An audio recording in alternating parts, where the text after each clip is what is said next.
Corona संकट से जूझती मानवता को अब उम्मीद की किरणें दिखाई देने लगी है। जी हां दोस्तों, कल भारत सरकार ने कोरोना टीकाकरण की ऑपरेशनल गाइडलाइन जारी कर दी है, जो हम सबको उम्मीद की किरणें दिखाती है। दोस्तों, कोरोना टीकाकरण भारत में एक बहुत बड़ा इम्यूनाइजेशन कार्यक्रम होगा। भारत जैसे विशाल देश में टीकाकरण करना कोई हंसी खेल का काम नहीं है। भारत सरकार द्वारा जारी गाइडलाइन के मुताबिक टीकाकरण की पूरी प्रक्रिया एक आम चुनाव की तरह होगी, यानी जिस तरह से आम चुनाव होता है उतना बड़ा काम ही ये कोरोना के टीकाकरण का होगा। भारत सरकार के सामने बहुत बड़ी समस्या ये है कि किसे टीका लगाया जाए और किसे नहीं लगाया जाए। इसके लिए भारत सरकार ने पूरी इस गाइडलाइन में इसका विस्तार से उल्लेख किया है। इस गाइडलाइन के अनुसार टीकाकरण के लिए मतदान की तरह ही बूथ लगाए जाएंगे और एक बूथ पर एक दिन में 100 लोगों को टीके लगाए जाएंगे। अब टीकाकरण के लिए इस गाइडलाइन के अनुसार सबसे पहले स्वास्थ्य कर्मियों को टीके लगाए जाएंगे और उसके साथ ही फ्रंट लाइन्स वर्कर्स को भी सबसे पहले टीके लगाए जाएंगे। इसके पश्चात 50 साल से ऊपर के लोगों को टीका लगाया जाएगा। इसके बाद में 50 वर्ष से कम उम्र के वे लोग जिन्हें कोई गंभीर बीमारियां हैं उन्हें टीका लगाया जाएगा।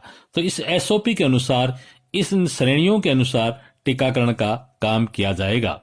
पहचान के लिए दोस्तों, अभी लोकसभा और विधानसभा चुनाव में जो मतदाता सूचियां काम में ली गई है उन्हीं के अनुसार लाभार्थियों की उम्र और पहचान को उनमें काम में लिया जाएगा। दोस्तों, एक बूथ पर 100 लोगों को टीकाकरण किया जाएगा और यदि संसाधन उपलब्ध रहे तो 200 लोगों को भी टीके लगाए जा सकते हैं। टीकाकरण के लिए पहले ही रजिस्ट्रेशन करवाना होगा। ऐसा नहीं होगा कि ऑन द स्पॉट रजिस्ट्रेशन किया जाए और व्यक्तियों को टीका लगाया जाए। इस तरह से नहीं होगा। लोगों को पहले ही चिन्हित किया जाएगा और उसी के अनुसार ये कार्यक्रम है वो चलेगा। टीकाकरण के लिए पूरी व्यवस्था के लिए नेशनल लेवल पर एक टीम बनाई गई है, जिसे national expert group of vaccination administration for कोविड-19 नेकवैक का नाम दिया गया है। इसके चेयरपर्सन नीति आयोग के सदस्य होंगे और को चेयरपर्सन स्वास्थ्य सचिव रहेंगे।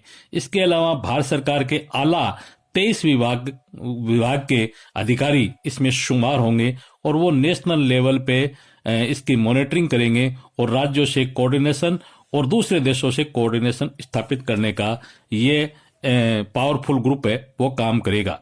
स्टेट लेवल पे एक टास्क फोर्स होगी जिसके अध्यक्ष है प्रत्येक स्टेट का चीफ सेक्रेटरी होगा और स्वास्थ्य विभाग का सचिव है वो उसका सदस्य सचिव होगा और अन्य अधिकारी भी इनकी सहायता के लिए होंगे, जिसे स्टेट टास्क फोर्स कहा जाएगा।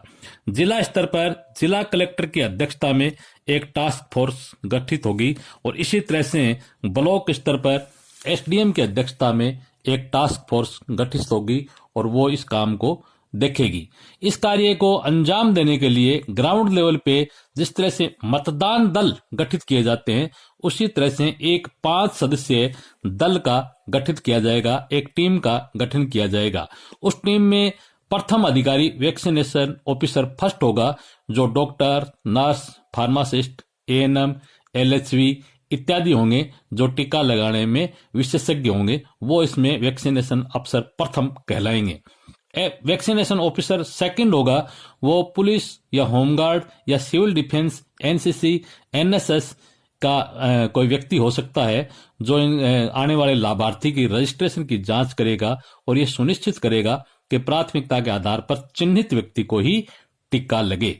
वैक्सीनेशन ऑफिसर थर्ड ये काम करेगा कि जो टीका लगवाने कोई भी आया है उनके कागजात की जांच करे और तस्दीक करेगा।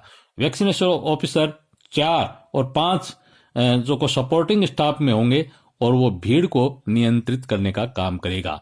तो दोस्तों, अब उम्मीद की जानी चाहिए कि आने वाले कुछ ही दिनों में वैक्सीनेशन को भारत सरकार मंजूरी दे देगी और इस एसओपी के अनुसार हम सभी को राहत मिलेगी और हमारे सामने जो अंधेरे के बादल थे वो जल्दी छंट जाएंगे और आशा की किरण लेकर के ये एसओपी आई है। हम सभी को शुभकामनाएं देते हैं कि इसके अनुसार ये सारी कार्रवाई सफल होगी।